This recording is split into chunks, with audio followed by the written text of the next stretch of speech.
The usefulness of a small C-clamp.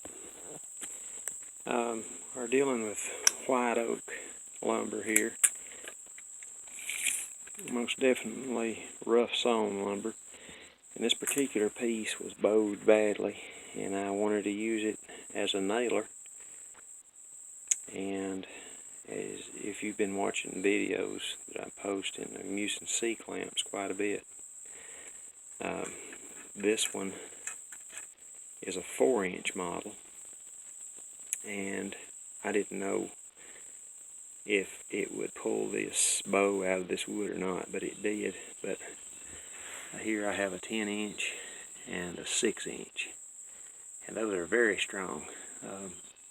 You'll remember I used those in putting the purlins on the cabin and a lot of other really strenuous tasks where things had to be squeezed together and lifted using those C-clamps. But a small C-clamp will really aid you in a lot of ways.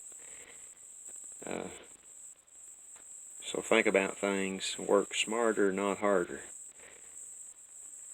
Thank you for watching.